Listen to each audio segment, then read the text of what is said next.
The death of Gene Hackman and how strange this has been. This is a Fox News alert. I'm Marianne Rafferty, live in Los Angeles. Legendary actor, two-time Oscar winner and author Gene Hackman and his wife have died. They were found on Wednesday in their home in Santa Fe, New Mexico. The Santa Fe sheriff saying there's no immediate indication of foul play, but did not provide a cause of death or when the couple may have died. 95-year-old Hackman has lived in Santa Fe since the 1980s and married his wife, classical pianist Betsy Arakawa, in 1991. Hackman won numerous accolades, including 2 Academy Awards over the course of his long career. Among his many famous roles were Detective Jimmy Popeye Doyle in 1971's The French Connection, for which he won Oscar for Best Actor, and Sheriff Little Bill Daggett in the 1992 Clint Eastwood film Unforgiven, for which he won the Best Supporting Actor award. Hackman also played Clyde's brother Buck Barrow in 1967's Bonnie and Clyde, an FBI agent investigating the murder of civil rights activists in Mississippi Burning in 1988, and who could forget Lex Luthor in several Superman movies in the 1970s and 80s. Again, if you're just joining us, legendary actor and Oscar winner Gene Hackman has died. He was found dead along with his wife and their dog inside his Santa Fe, New Mexico home. The Santa Fe sheriff says there's no immediate indication of foul play, but an investigation is ongoing. Now, so that was the beginning. Okay, that's a sad thing. 95-year-old man passing away. It's sad, but it's not tragic. But then the story just continued throughout the day to get a little, stranger.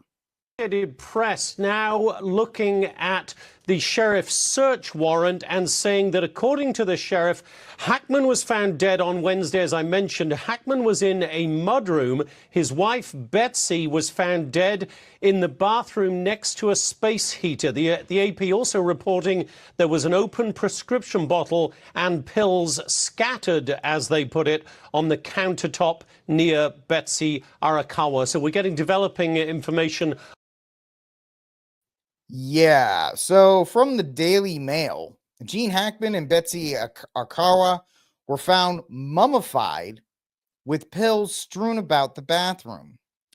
In their $3.3 million mansion, the search warrant was obtained by the dailymail.com, revealed that Arakawa, 64, was found decomposed with bloating on her face and mummification in her hands and feet.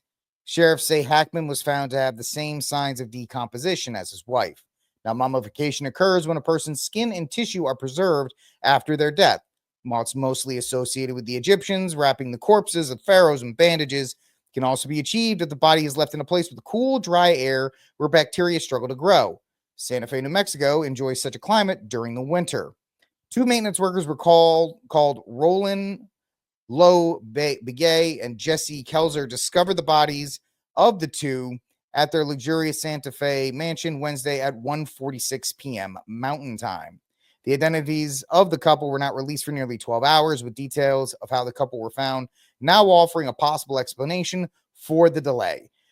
And this is just one of those so strange how at first they were like, it was most likely carbon monoxide poisoning. It could have happened to anybody. The family thought it was that, and everybody was like, this is really sad thing, but make sure you check your carbon monoxide detectors and so forth. And then it just kind of got a little bit more and more interesting because some people just didn't want to let it go.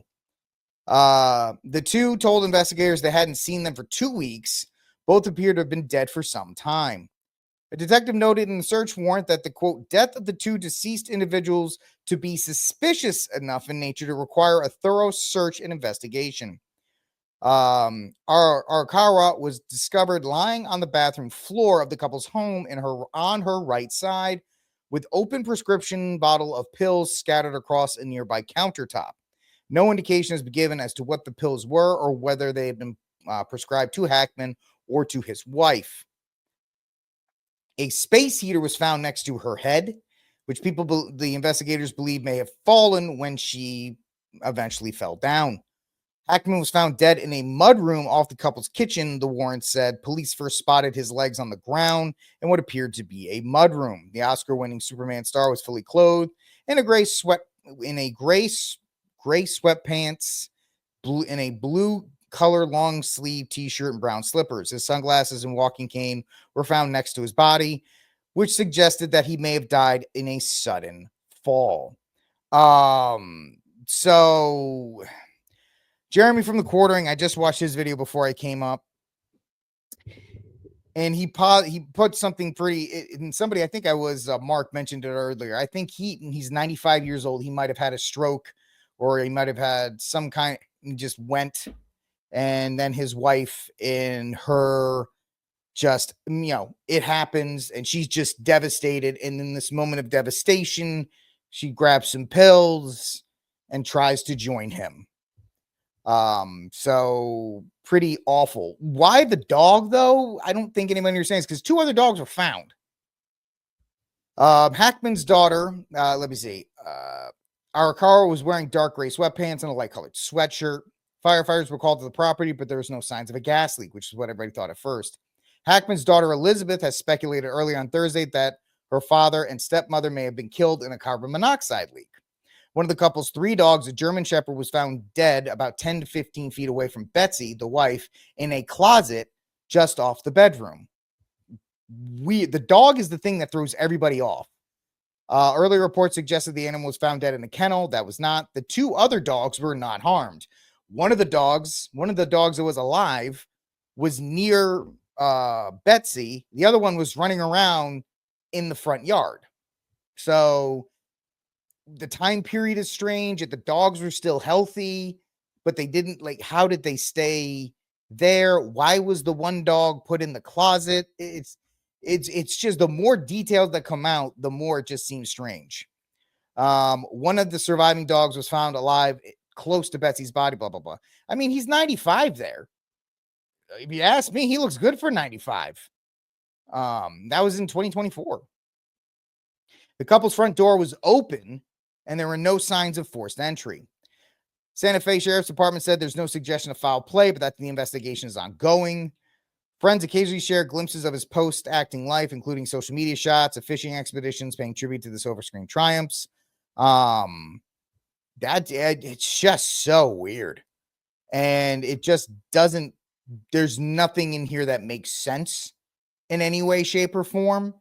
It's absolutely terrible. And it's one of these things that these classically trained artists, whether it's Prince or Gene Hackman, Michael Jackson, any actor, they have these lives of great artistic works, and then they have such strange deaths that it doesn't cloud up their legacy or their memory, but it's a weird way to end it.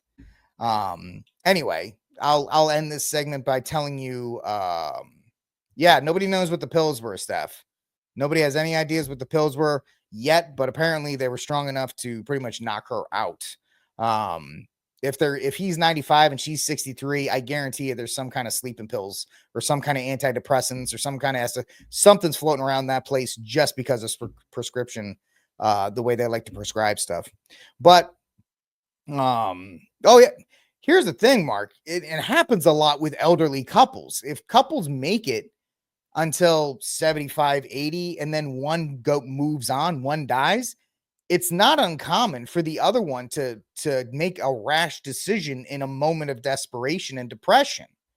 And I completely get it. You spend 50, 60 years with somebody, and all of a sudden you're alone. I don't agree with it, especially as a Catholic. If Betsy did that, it's actually a really bad thing in the Catholic faith. But it's just a strange way to remember somebody who is always so well respected as an actor. Speaking of which, my 5 films that I think my 5 favorite Gene Hackman films based on what I've seen: Bridge Too Far, Crimson Tide, The Replacements, Unforgiven, and Enemy of the State. Those are 5 Gene Hackman films that I absolutely love. And I'll probably watch one of those this weekend in memory of Gene Hackman.